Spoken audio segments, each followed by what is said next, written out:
નમસ્કાર મિત્રો, તો આપણા નવા વિડીયોમાં તમારું ફરી એકવાર સ્વાગત છે। તો આજે આપણે જોવાના છીએ કે ગુજરાતમાં હાલ જો વરસાદની સિસ્ટમ સક્રિય છે એ કેટલા દિવસ સુધી ચાલશે અને કેટલા દિવસ સુધી તેનો આગામી કેટલા દિવસ સુધી વરસાદ રહેવાનો છે, સંપૂર્ણ માહિતી આજના વિડીયોમાં આપણે જોવાના છે। તો વિડીયોમાં એન્ડ સુધી બન્યા રહેજો। વિડીયોને લાઇક ન કર્યો તો મિત્રો વિડીયોને લાઇક કરી દો, ચેનલ પર ન હોય તો સબસ્ક્રાઇબ કરી બાજુમાં બેલ બટન દબાવી દો। ચાલો મિત્રો, આજનો વિડીયો આપણે જલ્દીથી શરૂ કરી દઈએ। તો આપણે જલ્દીથી અહીંયા જે રેન થંડર છે તે આપણે અહીંયા દર્શાવી દઈએ છીએ।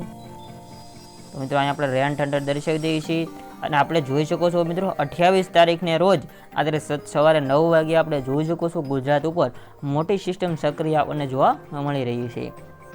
આ વિસ્તારમાં મિત્રો તમે જોઈ શકો છો કેવી સિસ્ટમ સક્રિય છે અને ઘણા જિલ્લાઓમાં રેડ એલર્ટ છે અને અહીંયા અહેલાબાદમાં પણ એક સિસ્ટમ સક્રિય છે જેની અસર પણ ગુજરાત તરફ આગામી દિવસોમાં થઈ શકે છે।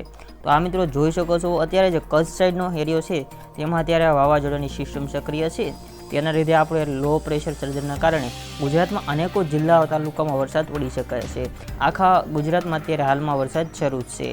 તો મિત્રો આ સિસ્ટમના લીધે આપણે જોઈ શકો છો જે ગુજરાતના જૂનાગઢ અને ભાવનગરના સાઈડ એરિયા એમાં ગોંડલ, અમરેલી, જસદણ જેમાં અહીંયા રેડ એલર્ટ જોવા મળે છે। એમાં જૂનાગઢ છે, અમરેલી છે, ગોંડલ છે, જસદણ છે, ભાવનગરને પણ અસર છે। અંદર જોઈએ તો એના જે તાલુકા જે હોય છે તેના આપણે જોઈએ તો અહીંયા મિત્રો પાલીતાણામાં અસર છે, સોનગઢ છે, અહીંયા આવી જશે, ગઢા આવી જશે, બાબરા, અમરેલી, બગસરા, જૂનાગઢ, ઉલપેટા, જેતપુર, ગોંડલ ઉપર જોઈએ તો આપણે મિત્રો તે કલર ચેન્જ કરી દેવી એટલે તમને જોવામાં સારું પડે છે। અત્યારે મિત્રો અહીંયા આવીએ છીએ ગાધા, બાબરા, બોટાદ, બારવાલા, ત્યાં નીચે સાપરવેરા, કાલાવાડ, ગોંડલ જેટલા એરિયામાં ફૂલ શક્યતા વરસાદની આપણે રહેલી છે। આ બાજુ જોઈએ તો જૂનાગઢ સાઈડનો એરિયો છે જે આમાં પણ આપણે પોરબંદર સાઈડ એરિયો છે એમાં મિત્રો આ પોરબંદર, જ્યાં સિસિલા, જે આ બધા એરિયા છે અહીંયા ભાવડ, ઉપલેટા, કુટિયાના, પોરબંદર જેવા એરિયામાં વધારે વરસાદ પડવાની શક્યતા આપણે રહેલી છે। આમ જોવો ને તો આખા ગુજરાતમાં અત્યારે વરસાદ છે શરૂ છે। ત્યાં જો આવે તો રાજકોટમાં આજે ઘણા ઇંચ વરસાદ પડી ગયો છે ને 6 જગ્યાએ પાણી ભરાઈ ગયું હતું। તો કચ્છ સાઈડના એરિયામાં જ્યાં સાયક્લોન સિસ્ટમ સક્રિય છે તેના લીધે આપણે આ બધી અસર જોવા મળે છે।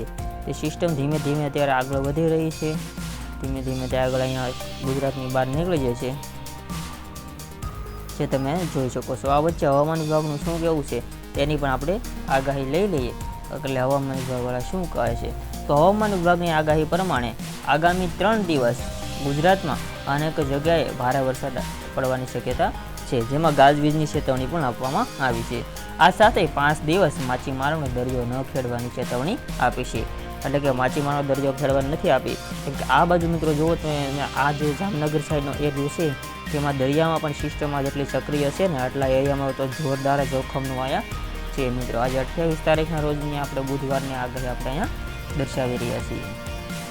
તો નીચે જોઈએ તો મિત્રો આપણે કે હવામાન વિભાગના મોસમ વૈજ્ઞાનિક રામચર્ય યાદવના જણાવ્યા પ્રમાણે ડીપ પ્રેશર આગળ વધીને આજે તે પાટણના 10 કિલોમીટર દૂર, ડીસાને 50 કિલોમીટર દૂર છે। આ સિસ્ટમ પશ્ચિમથી લઈને દક્ષિણ પશ્ચિમ તરફ આગળ વધી રહી છે। 29મી તારીખના રોજ સવારે એટલે કે કાલના દિવસે નોર્થ ઈસ્ટ અરેબિયન સી અને સૌરાષ્ટ્ર કચ્છ રિજનમાં પ્રવેશ કરશે। આ સાથે મોન્સૂન ટ્રફ ડીપ પ્રેશર ઉત્તર ગુજરાત તરફ આગળ વધશે।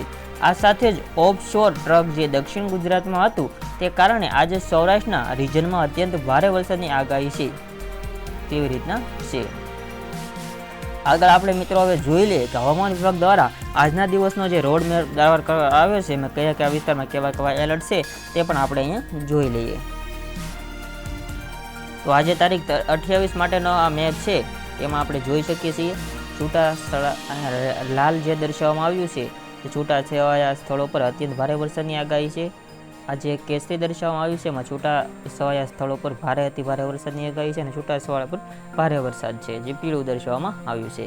તો આમાં મિત્રો આજનો જે તારીખ છે તો આપણે જોઈ શકીએ છીએ આજની તારીખ છે 28/8/2024 માટે, જેમાં ગુજરાત રાજ્ય અને દીવ દમણના દાદરનગર હવેલી 28 માટે ભારે વરસાદની ચેતવણી કરવામાં આવેલી છે। તો અહીંયા મિત્રો આપણે જોઈ શકીએ છીએ જે અડધું સૌરાષ્ટ્ર આવી જાય છે એમાં જો મિત્રો કચ્છમાં રેડ એલર્ટ છે, જે આપણે કલર બદલાવીને જોઈ લઈએ. રેડ એલર્ટ કચ્છમાં છે. મોરબી, સુરેન્દ્રનગર, જામનગર, દેવભૂમિ દ્વારકા, પોરબંદર, જૂનાગઢ, રાજકોટ, બોટાદ, અમરેલી, ભાવનગર, અહીંયા આવી જાય છે ગીર સોમનાથ. હવે આપણે જો પીળા એલર્ટની વાત કરી લઈએ તો પીળા એલર્ટમાં આપણે જોઈ શકીએ છીએ બનાસકાંઠા, પાટણ, મહેસાણા, સાબરકાંઠા, અરવલ્લી, પછી અહીંયા આવી જાય છે દાહોદ અને મહીસાગર આવી જાય છે.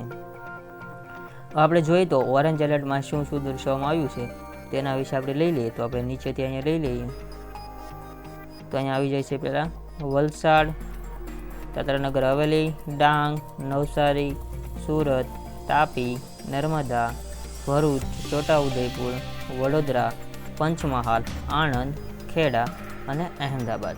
તો આવી રીતના જે આપણે જે કલરથી દર્શાવ્યું છે તે રેડ એલર્ટ દર્શાવતા ગામડાઓ છે અને તાલુકા જિલ્લાઓ છે. ગ્રીન જે આપણે દર્શાવ્યું છે તે પીળું એલર્ટ દર્શાવતા છે અને કેચેટવાળા તે આપણે અહીંયા જે ગુલાબી છે તે આપણે અહીંયા ગુલાબી પર્પલ જે દર્શાવ્યું છે તે અહીંયા આપણે ઓરેન્જ એલર્ટ દર્શાવે છે. તો આવી રીતના મિત્રો આજના દિવસનું તો આ રોડ મેપ છે. હવે આપણે પાછા આપણા વાઇનલી તરફ જે આપણે છે તે આપણે ત્યારે પૂજા થઈને હવામાન વિભાગવાળા શું કહે છે તેના વિશે આપણે જાણ લઈ લઈએ. હવામાન વિભાગના જણાવ્યા પ્રમાણે ગુજરાત રિજનના તમામ જિલ્લાઓમાં ભારેથી અતિભારે વરસાદની આગાહી સાથે ઓરેન્જ એલર્ટ આપવામાં આવ્યું છે. આ સાથે સૌરાષ્ટ્રના તમામ જિલ્લાઓ કવર છે, જેમાં અત્યંત ભારે વરસાદની આગાહી સાથે રેડ એલર્ટ જાહેર કરવામાં આવ્યું છે. આગળ વધીએ તો આપણે લઈ લઈએ આજ 28 તારીખ 29 તારીખના દિવસે ભરૂચ, સુરત, ડાંગ, નવસારી, વલસાડ, દમણ અને દાદરાનગર હવેલીમાં હવામાન વિભાગ દ્વારા ભારે વરસાદની આગાહી સાથે ઓરેન્જ એલર્ટ જાહેર કરવામાં આવ્યું છે. જ્યારે આગળ વધીએ તો અનેકો તાલુકા જિલ્લાઓમાં વરસાદ પડવાની શક્યતાઓ છે. જ્યારે આ ઉપરાંત ગુજરાતના રિજનના તમામ જિલ્લાઓમાં ભારે વરસાદની આગાહી સાથે યલો એલર્ટ આપવામાં આવ્યું છે. સૌરાષ્ટ્ર અને કચ્છમાં રિજન તમામ જિલ્લાઓમાં કવર છે, જેમાં અત્યંત ભારે વરસાદની આગાહી સાથે રેડ એલર્ટ જાહેર કરવામાં આવ્યું છે. સૌરાષ્ટ્ર અને કચ્છના 29 તારીખ અને 28 તારીખમાં 2 દિવસમાં રેડ એલર્ટ આપવામાં આવ્યું છે.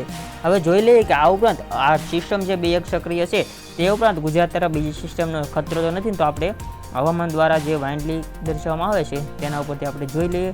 તો અત્યારે આપણે થોડુંક નાનું કરી નાખ્યું અને જોઈ લઈએ કે બીજો કોઈ વાવાઝોડાનો ખતરો તો આપણને જોવા મળી રહ્યો નથી. તો તમે સ્ક્રીન ઉપર જોઈ શકો છો આ બાજુ જે કઈ સિસ્ટમ સક્રિય છે તે જ અહીંયા છે.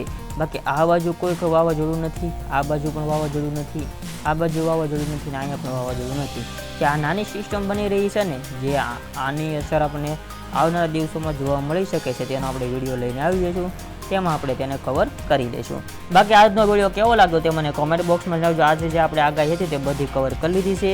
હવે આજનો વિડીયો અહીંયા પૂરો કરવા જઈ રહી છે. વિડીયોને લાઇક ન કર્યું તો લાઇક કરજો, ચેનલ પર ન હોય તો સબસ્ક્રાઇબ કરી બાજુમાં બેલ બટન દબાવી દો. આવા જ વિડીયો આપણી ચેનલ પર અપલોડ થતા કરે છે. મળીએ આવા જ વિડીયો સાથે. જય હિન્દ, વંદે માતરમ.